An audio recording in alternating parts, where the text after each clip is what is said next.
જય માતાજી મિત્રો, આજે માતાજીનું છઠ્ઠું નોરતું અને આજે આપણે પહોંચી ગયા છીએ મસાલની વાડી દલવાડી સર્કલ પાસે કે અહીંયા જે કેટલા વર્ષની એમની જૂની ગરબી છે અને અહીંયા શું પરંપરા છે અને આ નવરાત્રિ શું નવીન છે ત્યાંના જે આયોજક છે એમના સાથે ખાસ વાતચીત માતાજી, મારું નામ અમરસિંહભાઈ દલવાડી. આ મસાલની વાડી બહુચર બાળ મંડળનો પ્રમુખ છું. અમે હર હંમેશની માટે નવું નવું કંઈક કરતા હોઈએ છીએ. એટલે આ વખતે વિચાર એવો આવ્યો કે માતાજીનો મોટામાં મોટો ગરબો બનાવવો છે, જે ગુજરાતમાં સૌથી મોટો ગરબો હોય એવો ગરબો બનાવવો છે. એ આ તમે પાછળ જોઈ રહ્યા છો. આવું ગરબાનું આયોજન મેં કર્યું છે. અને 9 દિવસ શું શું અહીંયા હોય છે? અમારે 9 દિવસ માતાજીના સંદ એટલે કે ગરબા, જે જૂનવાણી ગરબા છે તે અમારે ગરબા ગવાય છે.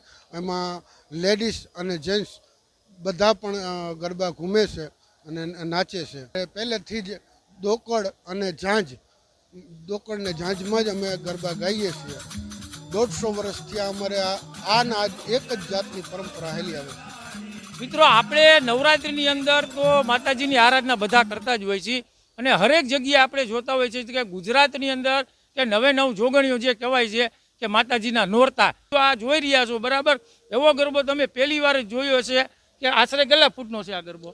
11 ફૂટનો ગરબો છે. 27 છિદ્ર સાથે માતાજી જે ગરબે ઘૂમ્યા હતા એ જ માયલો અમે ગરબો બનાવેલો છે.